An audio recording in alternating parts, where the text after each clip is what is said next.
Okay.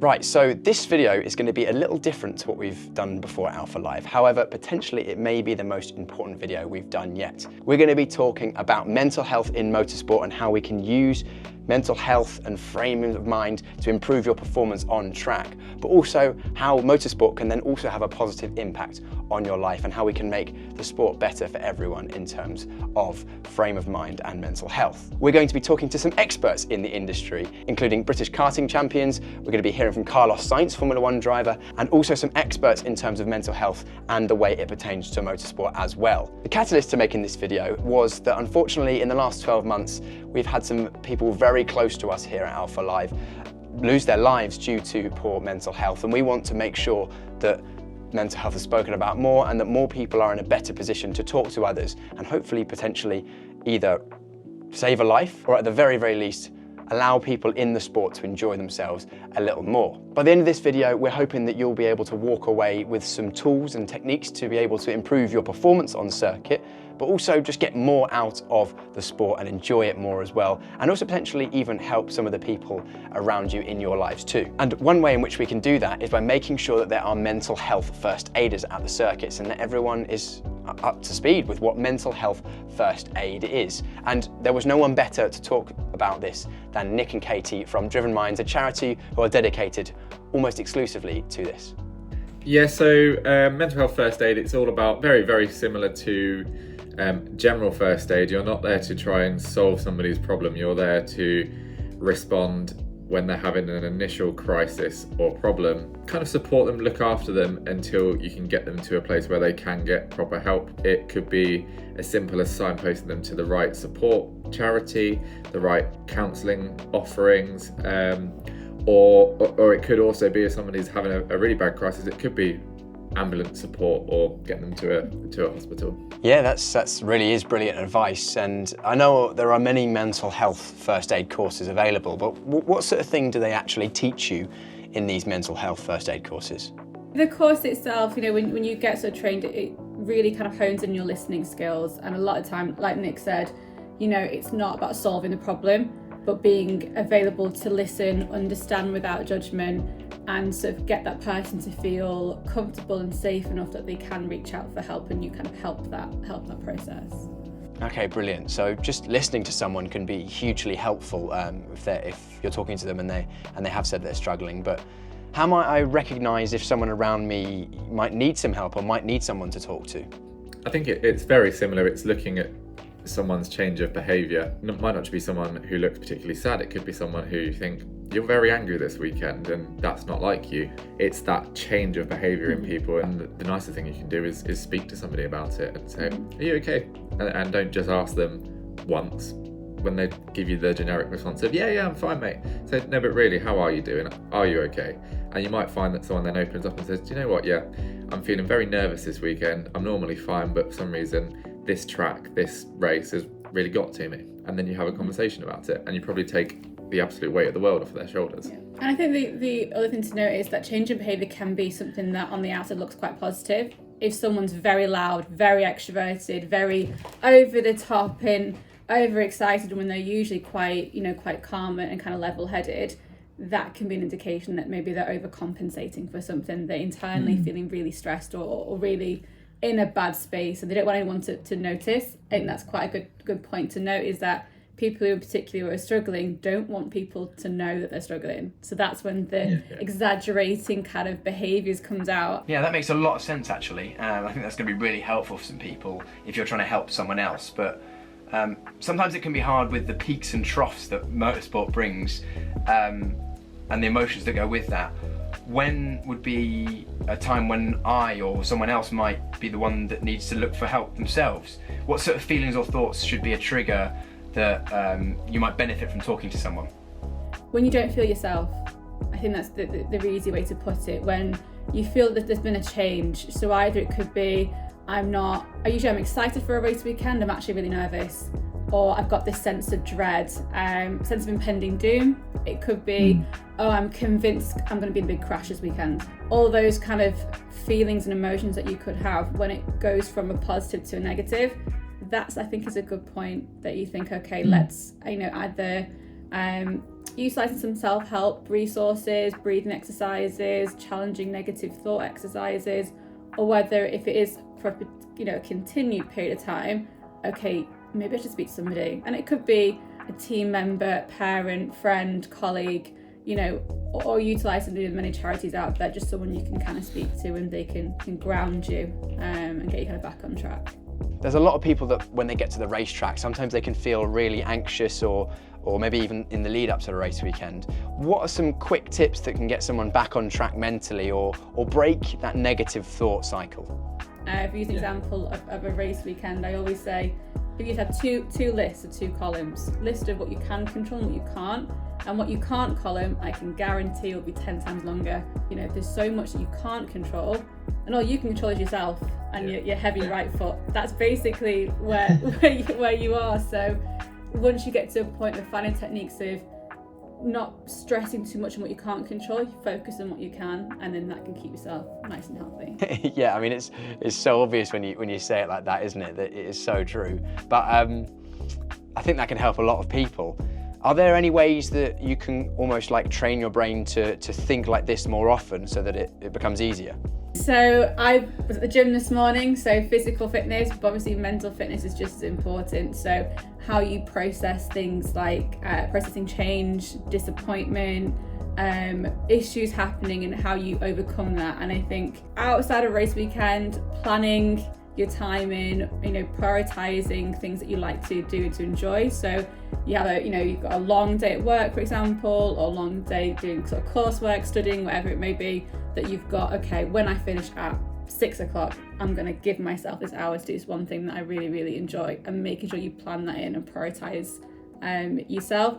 And then in terms of the mental fitness side, so looking at different techniques to overcome failure. I hate that you're using the word failure, but that failure could come from something completely out of your control. But it's getting yourself to a point where you're not going to sit in that zone for too long. You feel the emotion and go, right, okay, I can sit in this mental negative state for longer, or I can take back control again, and I know this is how I can do to move on from that situation, get some positives out, to get some learnings out of it. Have you got any tips or techniques or exercises that people at home can use to help them with this? Definitely. So one technique I'm using at the minute is called challenging negative thoughts. So you picture a jury in a courtroom, and you've got your negative thought, and then you've got your kind of prosecution and your defensive. Okay, what is supporting this thought? So what is the actual facts, not opinions, but what are the facts to this case, this negative thought? And then you look at the defense, and then you go, actually, this actually might be a good situation, or what information am I actually missing? What am I making assumptions on? And again, even mapping that out either in your head or writing it down, you can kind of see, oh, I'm kind of jumping to conclusions here, or actually I'm focusing on the negative outcomes of the scenario. There actually could be some positives as well. So are you making a decision on a situation with not all the information to hand? And 99.9% of the time, yes, your mind jumps 3-4 steps ahead and go, well, of course that will mean this, and that'll mean this, and then this will happen, so it's a bad situation. Even writing it down, you can look at it and go, what are the actual facts? What can I control? And then what can I do going forward? Some really useful insights there from Katie and Nick about how to manage yourself and techniques you can use. But we moved on with the conversation a little bit and started talking about a phrase that I haven't really heard a huge amount before, but I really like, and it's called mental fitness. And it's something that you can actually sort of train just like you would train physically for racing and to be performing on circuit, but you can also train your mind to deal with all the ups and downs of racing, and we spoke a bit more about that. With mental fitness, it's the same as physical fitness, where you're not going to go to the gym and suddenly be able to deadlift 200 kilograms. It's a process, and you're going to go through starting at the bottom, and you need to go through that training and work yourself up. They don't work for you one time. Don't just immediately throw them in the bag. Give it another go, give it a third go, give it a fourth go, and you might start to find, this technique is actually starting to really help. There's lots of resources out there, so either going on the Mental Health Foundation website, going on Mind. They've got loads of different techniques, worksheets you can fill in, but ultimately it comes down to what works best for that person. If something doesn't work, you're not broken, it's just trying to find something that works for you. And I think a lot of it is around kindness on yourself. I think, and being easy on yourself. That first point of like, there's nothing wrong with me. I'm allowed to feel the way that I'm feeling. I'm allowed to feel frustrated, stressed out, anxious, because the situation that I'm in is causing me to be anxious. It's causing me to be stressed. And then once you've found something that works for you, next time you're feeling anxious or next time you're feeling stressed, that journey from stress to feeling okay again is going to be much shorter and much easier to manage. There's a lot of crossover between mental fitness and physical fitness, especially in terms of training for motorsport, and there's more than just a crossover. There's actually, I think, also a good argument to say that they're somewhat linked in terms of your physical fitness also affecting your mental fitness and vice versa. And this was actually very well put by Carlos Sainz as part of the F1 Beyond the Grid podcast a couple of years ago. What is harder to prepare, body or mind? When I prepare my body, my mind gets ready too. Let's see how I explain this. When I am disciplined, when I go to the gym every day, I do my hour of cardio, my hour and a half of weightlifting. I wake up early, I have my breakfast, I have my diet. The mind comes with it. All of a sudden you feel strong, you feel powerful, you feel disciplined, you feel ready. And I recommend this to people a lot. It's like, are you struggling with maybe a bit of mental health, lack of self-confidence? Try waking up one day at 7, go to the gym, do your workout, come back, have your coffee, and go to work. See how you perform at work that day. It's completely different. You just feel empowered, no? And when I'm physically ready, I'm mentally ready. As you just heard from Carlos Sainz there, your habits and training in between races has a massive impact on your performance at the track, and former British karting champion Guy Cunnington agrees. When you turn up to the track, you want to turn up with no excuses, and you're like sat on the grid, you're not like, oh, I should have done that gym session or whatever. And you don't want to walk away from the weekend with an if. You want to just walk away from it, and no matter what the result is, good or bad, you're like, right, I tried my best. That's all I could have asked for. And then if you can build from that, that's what makes the champions. A lot of the sport is psychological more than like raw talent. It's how you can be the best but get knocked off in a heat, and it's like, how do you bounce back from that in the next race? And it's the mentally strong ones that will come back from that. One of the themes that I picked up from all of the conversations I had about mental health in motorsport and how it affects performance was how crucial enjoyment was.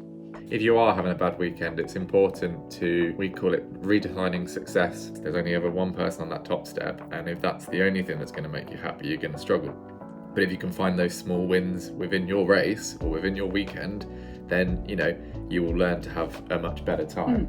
And at the end of the day, most of us are doing this because we enjoy motorsport, so you want to find those good times. In the conversation I had with Guy Cunnington, he agreed with a lot of the points that Nick had to say there, and spoke about how he regained his passion and mojo after a period where he wasn't in the best frame of mind, and he cited enjoyment as a cornerstone to success. I really just took it back to basics and sort of told myself I'm starting again as of everything I'd sort of done before. I was like, right, let's go back to before I won that. What was the mindset then? Where was the drive at? Like, where did I get the drive from? What was I doing in the week away from the track to get that? And it was really just about making sure I did everything I could to enjoy it, and it's worked really well. It's just mainly about it. For me, it's mainly about enjoying it. If you don't enjoy it, I had a couple of years not so long ago where I was sort of doing it, I don't really know why, but I was doing it like because I felt like I had to rather than I wanted to. The results weren't there, it wasn't fun, it get wound up. I had sort of a bit of time off, come back, reset. Every race I'd done, if it goes good or bad, just enjoying it, and then that just helps everyone and everything. As long as you're enjoying it, how you're doing and making improvements, that's the main thing. I think Guy just made a key distinction there. He said that when he regained his mojo, he was putting the focus and his main goal of each event as the enjoyment rather than the results, which I think a lot of us fail to consider. If you've been competing in motorsports for a long time, you're almost certainly familiar with the feeling of trying harder and harder to get the results and push forward, when in reality, then the results start to fall away and it becomes more of a chore, and you actually start to lose some of the enjoyment. It may sound too good to be true, but often switching that focus rather than on the results, putting it on the enjoyment and getting that passion and love for the sport can then in return give you the results that you were initially chasing in the first place. Often it's about concentrating what brought us to the sport in the first place that will end up giving you the results. Finally, motorsport is a community, and the people around you are often the main reason why you enjoy the race weekends. But you can also use that community to lean on if you are struggling either at or away from the circuit. Ultimately, we all just want to enjoy motorsport, and the whole point of this video is so that everyone can enjoy their motorsport as much as they can in the best way possible. And Katie and Nick had some excellent advice on how maybe you could enjoy your motorsport more and also make the whole paddock and circuit a better place for everyone. It's keeping the conversation open and have trust in the people you have around you, that they want to listen, they want to understand and want to help. Oh, and I would just actively encourage, talk. If there's one small message I can give, it's just talk to people. Talk to people about everything and anything that you can if you are struggling. If you're not a big talker, there's a lot of, online resources which are online web chat. You're speaking to a human, but you can type away. So if you don't feel comfortable being on the phone, or you're in a busy household and you don't have that privacy, you do have those services where you can still speak to somebody, but you can just be texting. Go out and have some fun. Motorsport is a very intense environment. You've got to enjoy it. The minute you stop enjoying it, you need to try and find either an alternative or try and find a way to get that love and passion back. Otherwise, it just becomes a chore, and no one wants to do that on a Saturday or Sunday. So, yeah.